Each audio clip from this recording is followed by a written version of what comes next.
Shalom Bapak Ibu Saudara yang terkasih dalam Kristus. Puji Tuhan, ayat bacaan kita hari ini sudah sampai di Kisah Para Rasul pasal yang ke-6 yang saya beri judul Melayani Tanpa Mengabaikan. Bapak Ibu Saudara, di pasal 6 ayat 1-7 ini menjelaskan tentang semakin bertambahnya jumlah murid, namun timbul juga orang-orang yang bersungut-sungut di antara orang-orang Yahudi yang berbahasa Yunani terhadap orang-orang Ibrani, karena janda-janda mereka diabaikan. Bapak Ibu Saudara, tentu kita tahu bahwa semakin banyak jumlah jemaat, maka semakin banyak juga orang-orang yang harus kita layani, tentunya dengan pelayanan yang baik dan adil.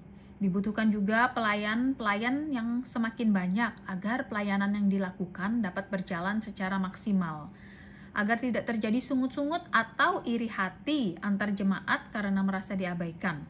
Semakin banyak jemaat, tentu kita juga harus siap dengan konflik-konflik atau masalah-masalah dalam pelayanan kita.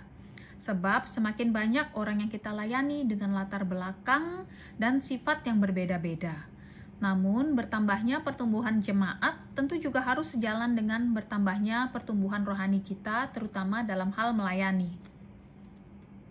Tentu tidak mudah dalam mencari pelayan-pelayan Tuhan, atau mencari orang-orang yang dengan sukarela mau melayani tanpa diminta. Mau melayani jemaat tanpa mengabaikan satu dengan yang lainnya. Di pasal ini membahas tentang pelayanan melayani janda-janda atau pelayanan meja atau yang kita sebut pelayanan diakonia. Para rasul tidak dapat menangani semuanya sendiri karena fokus mereka adalah pemberitaan firman. Jumlah pelayan yang kurang, sedangkan jumlah murid atau jemaat semakin bertambah.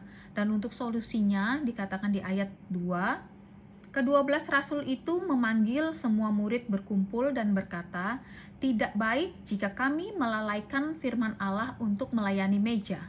Dan dipilihlah 7 orang yang terkenal baik, penuh roh dan hikmat, untuk menjalankan tugas pelayanan untuk melayani janda-janda miskin. Yang dipilih yaitu Stefanus, Filipus, Prokorus, Nikanor, Timon, Parmenas, dan Nikolaus. Kita lihat ada persyaratan dalam memilih pelayan-pelayan Tuhan, yaitu baik, penuh roh, dan hikmat. Tentunya hal ini juga harus kita terapkan dalam pelayanan-pelayanan yang kita lakukan.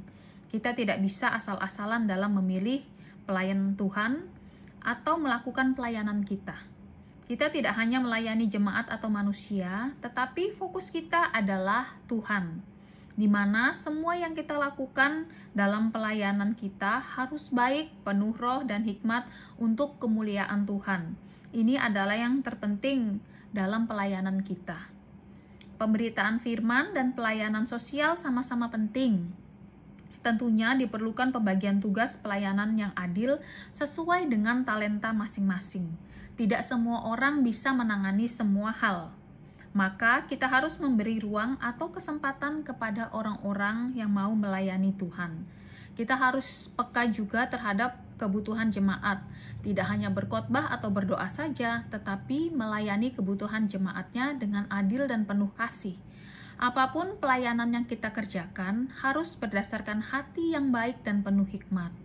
Pelayanan bukan soal mencari pujian atau agar tampak baik di depan semua orang, tetapi kita harus memuliakan Tuhan kita. Saat melakukan pelayanan dengan sepenuh hati, maka Tuhan bekerja melalui Roh Kudus dalam membantu pelayanan kita. Tuhan menyertai dan memampukan kita dalam pelayanan. Pertanyaannya, apakah kita sudah melayani Tuhan secara seimbang, baik secara rohani maupun tindakan dalam melayani sesama? Apakah kita sudah melakukan semua itu demi kemuliaan Tuhan kita Yesus Kristus? Kiranya renungan hari ini dapat menjadi berkat dalam pelayanan kita. Terima kasih, Tuhan Yesus memberkati.